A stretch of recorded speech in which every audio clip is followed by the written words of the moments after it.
Hi everyone, this is April. I'm going to be presenting on Chapter 7, Employee Responsibilities.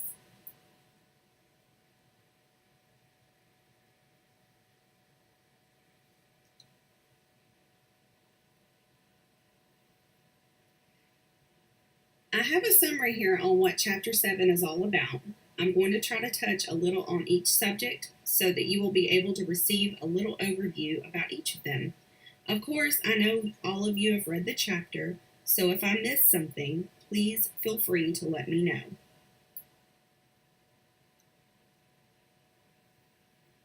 First part of the chapter is about responsibility.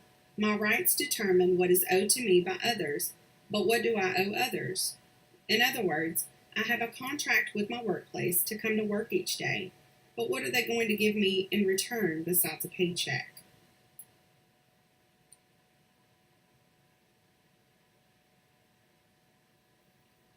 Responsibility in general has three main factors: a person, another person or institution, and a relationship that exists because of these two. I have an example below, so take a moment and think about these factors.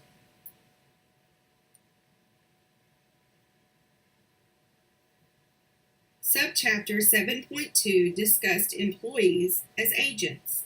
According to our textbook, an agent is a person who acts on behalf of another person. No need to really go in depth on this subject because it is what it states. The example our textbook gave us is to think of an agent as like a real estate agent. They are not employed by you, but they are working for you on your behalf to get you the best real estate deal possible. I have given an extra example below that kind of pertains to me and my job.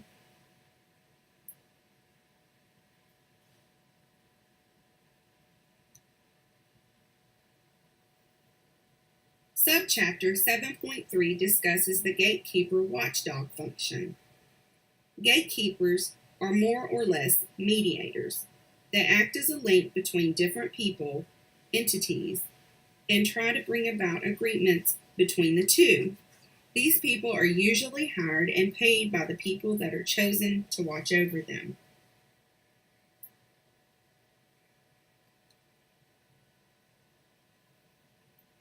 Moving on to subchapter 7.4.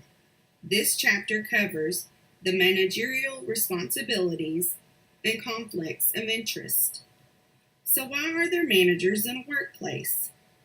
According to our textbook, they are hired mainly for their expertise in keeping a workplace running smoothly.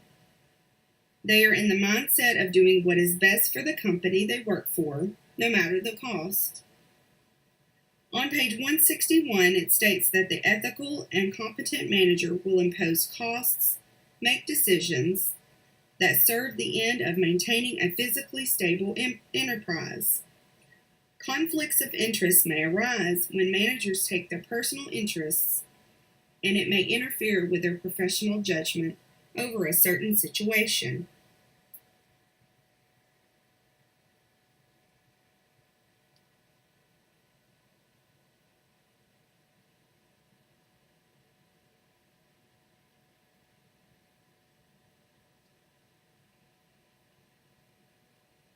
All right, now we're on to chapter 7.5. It's all about trust and loyalty in the workplace. I will say that this happens to be one of my favorite subchapters thus far.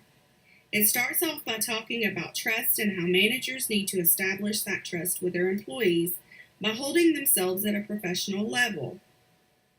Normally, I don't like to read off of a PowerPoint, but I wanted everyone to hear what this philosopher had to say. I really hope I am pronouncing his name correctly. His name is Ronald Duska.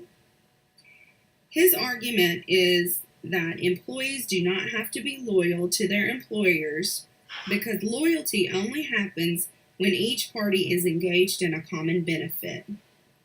First off, I do somewhat agree with what he has to say. For example, I feel like I need to be loyal to my workplace by being on time each day. They continue to pay me on time each week. We are both engaged in a common benefit at this point. He goes on to say employers should not expect employees to go above and beyond if the employer is not willing to sacrifice for the employee. After I read this, I sat back and thought about what he stated. I actually hear this on a daily basis from other employees that I work with. They are in the process of moving my department to a different floor. In the meantime, we have had several employees to quit, leaving us very short. I have begged and begged for additional staff, but the comment I receive consistently is that the budget does not warrant for it right now. So my question is, how do you expect me to do my job to the best of my ability if I don't have the help I need to do the basics for my job? My point is, I don't feel like I need to go above and beyond to help my workplace if they are not going to give me the same respect, which is exactly what the philosopher is stating.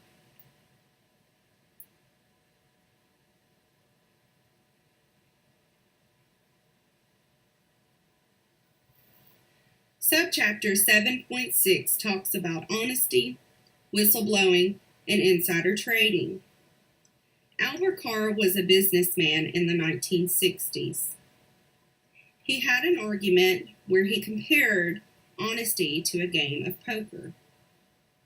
He said that he believes it's okay to lie, or in his words, bluff, in order to make it in the business world.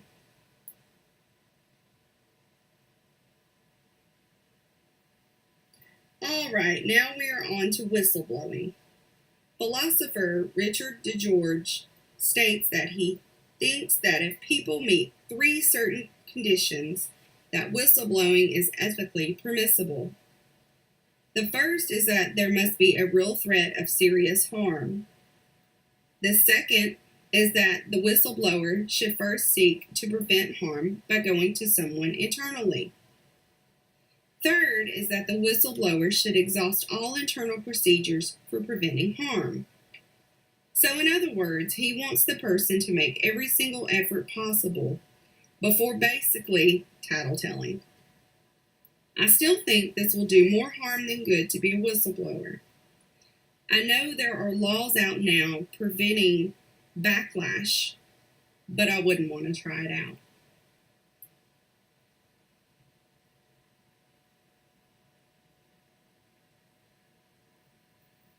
My next few slides are all about insider trading. I had to include this cute cartoon because it basically says it all.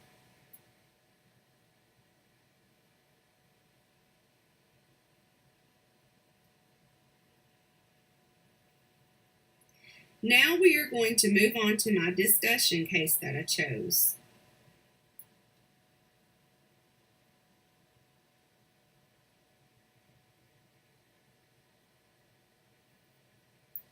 Do you recognize this face? Yep, it's Martha Stewart. Not the homemaker, but the ex-con. Back in 2003, she was accused of receiving insider information on a stock that was about to tank. She hurried up and sold it days before it plummeted and basically got caught.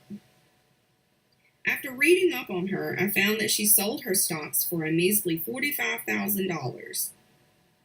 She was fined $250,000 and then served 5 months in federal prison. Talk about making a dumb decision. But now she has her own show with Snoop, so I guess she's doing a lot better these days.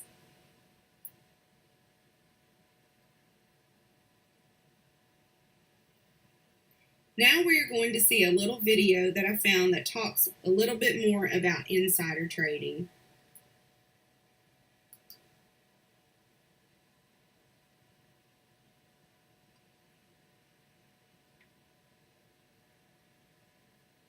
Liberty Mutual stood with me when this guy got a flat tire in the middle of the night, so he got home safe.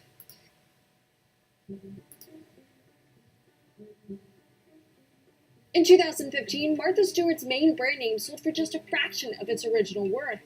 Many have attributed the devaluation to Stewart's widely reported legal troubles concerning insider trading. In 2004, she was sent to prison for 5 months for related charges. So what did Martha Stewart do wrong? What exactly is insider trading? Well, in 2001, Stewart allegedly obtained non-public knowledge that a particular stock investment was about to lose money, and she dumped the stock early. This kind of knowledge is also known as insider information.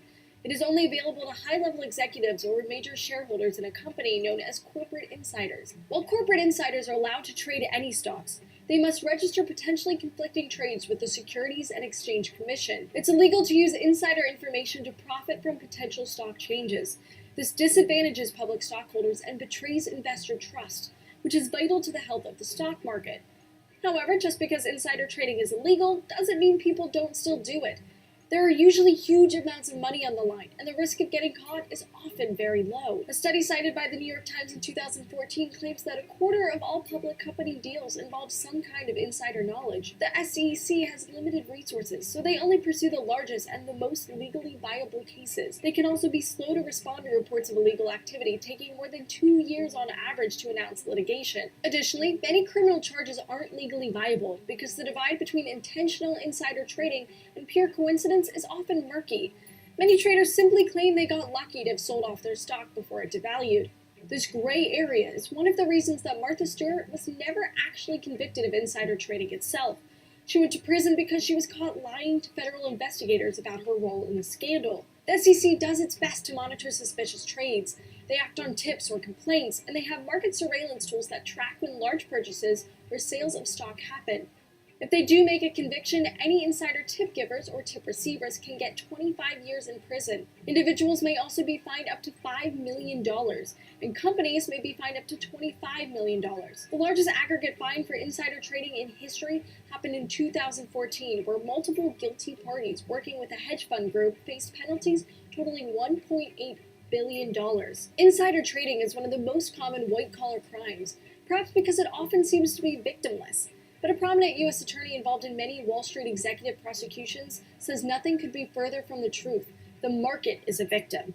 And the loss of trust in the public stock market will hurt the entire country's economy. Ever wondered what it would take to crash the stock market? We've got a video on some of the worst market crashes in history. A crash represents a steep, sudden decline in the value of market prices, and it can often lead to an economic depression.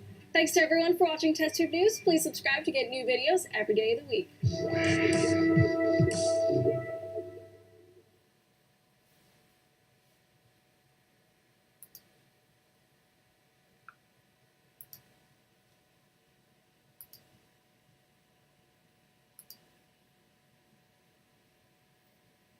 All right, everyone, we are done. Make sure you read over my discussion questions and let me know your thoughts about my video. I hope you all have a great day.